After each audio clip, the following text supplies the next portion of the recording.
Hi, this is Adam Greenman from Greenman Garden Tools, and this is our Bramble Scythe. As the name would suggest, it's really good for cutting down brambles, heavy scrub, nettles, thicker dense grass than a traditional grass scythe would do. That saying though, it is very, very good at cutting grass as well. Bramble scythe blades tend to be a lot thicker, a lot heavier than a normal grass scythe, and also the size is a lot shorter. This one's about 16 inches, so it's a lot less intimidating to use if it's your first time scything. They also have these little points at the end, which I've relied on many times. This sticks in the ground and bends rather than the blade itself twisting, so if you do have any mishaps when you're learning, this is a great get out of jail card, as you can simply bend it back with a plier. Bramble scythes as well, like all scythes, they have this nice belly on the back, which helps keep the blade just off the soil surface and prevent the cutting edge to the material that you're cutting, so like grass, or brambles or nettles, as said before. So here it is. Let's go see how to put them together and some other finer points of the tool itself. So in order to put your newly acquired scythe together, first of all, you're going to need to remove this bracket here. This bracket holds the blade onto the scythe and also is cleverly holding this square Allen key in place, the Allen key that you need to use to tighten it up and loosen it with. But it's in there pretty secure, so I find using a 6mm screwdriver into slots is the easiest way to release it.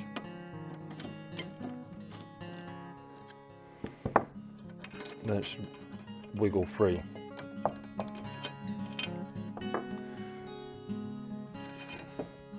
Once you've got this bracket out and loose,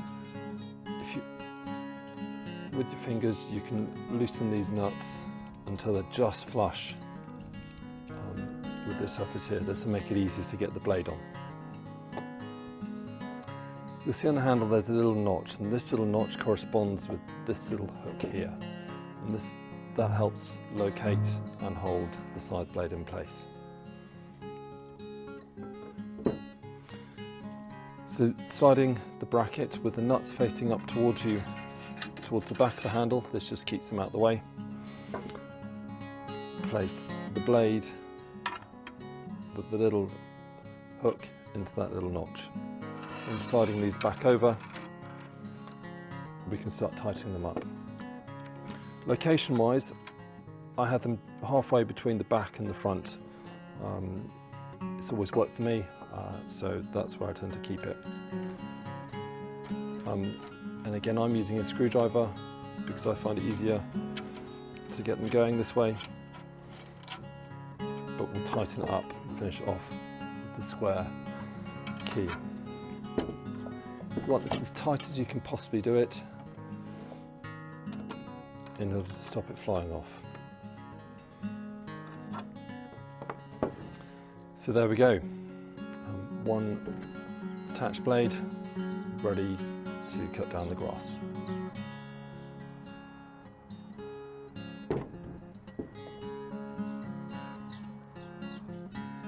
The handles on the bramble scythe are set at roughly shoulder width apart, which is about 21-22 inches. If you do find that too big or too small, they can simply be adjusted with a number 8 spanner and the handle slid up and down the handle. The bramble scythe blade is 16 inches.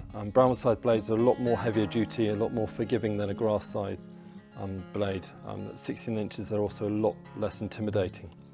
It has this spike at the end, which is often a get out of jail for me, because if you dig that into the soil, and by accident this will bend rather than twisting the whole blade.